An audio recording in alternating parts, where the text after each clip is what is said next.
Hello students, कैसे हैं आप? आशा करती हूँ कि आप सभी अपने घरों में सुरक्षित हैं। व्याकरण बोध के पिछले वीडियो में हमने जाना वचन किसे कहते हैं, वचन के भेद और वचन की पहचान। आज हम पढ़ेंगे एकवचन शब्दों का बहुवचन में प्रयोग।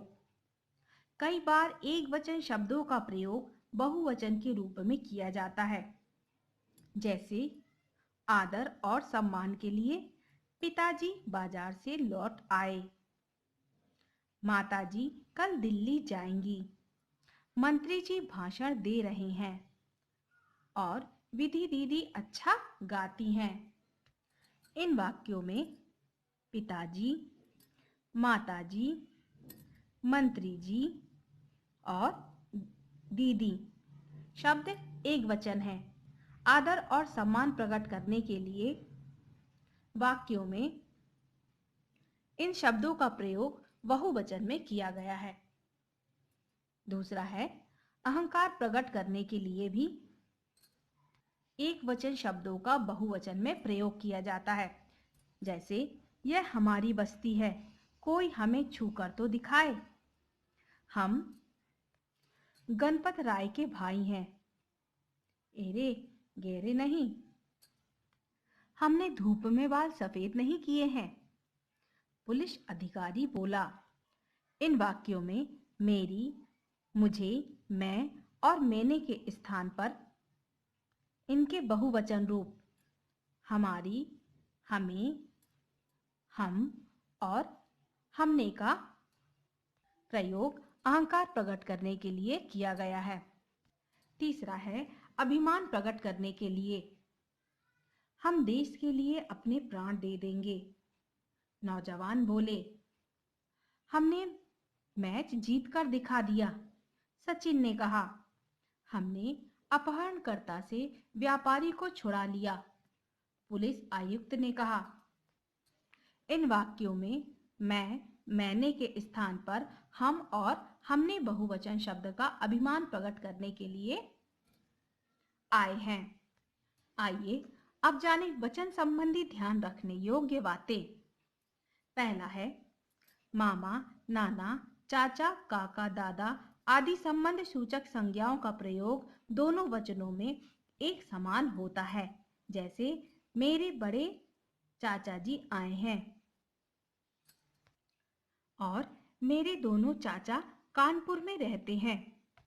पहले वाक्य में मेरे बड़े चाचा आए हैं, ये एक वचन में है, किंतु समानार्थक ये बहुवचन में प्रयोग किया गया है। ऐसे ही मेरे दोनों चाचा कानपुर में रहते हैं, यहाँ दोनों चाचा मतलब बहुवचन में है।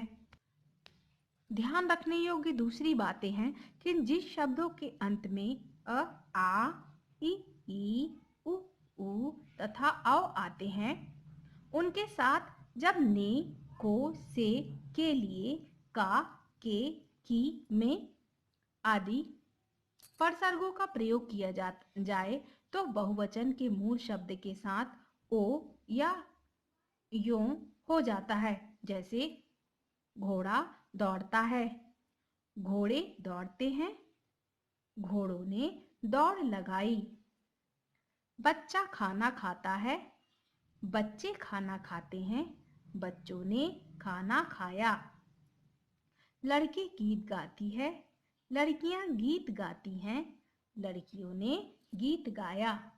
ध्यान रखने योग्य तीसरी बात है कि जिन शब्दों के अंत में जाति, सेना या दल प्रयुक्त होते हैं, उनका प्रयोग सदा एक वचन में किया जाता है, जैसे शत्रु सेना ने भारतीय सैनिकों को सम्मुख आत्मसमर्पण कर दिया। शत्रु सेना ने भारतीय सैनिकों के सम्मुख आत्मसमर्पण कर दिया।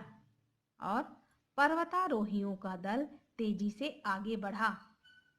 ध्यान रखने योग्य चौथी बात है, गाय, भैंस, भेड़, बकरी जैसे शब्द युग्मों का बहुवचन बनाने के लिए केवल अंतिम शब्द में ही परिवर्तन किया जाता है, जैसे भेड़, बकरियां मैदान में घास चर रही हैं, गाय भैंसें तालाब में नहा रही हैं।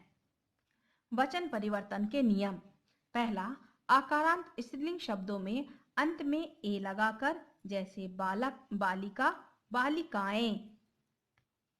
दूसरा है आकारांत स्त्रीलिंग शब्दों के अंत में आ के स्थान पर ए लगाकर, जैसे दीवार, दीवारें। तीसरा, आकारांत और ईकारांत शब्दों में अंत में या जोड़कर तथा ई को ई कर दिया जाता है, जैसे टोपी, टोपियां। चौथा है या अंत वाले स्त्रीलिंग शब्दों में अंतिम या को या बनाकर, जैसे गुड़िया, गुड़िया।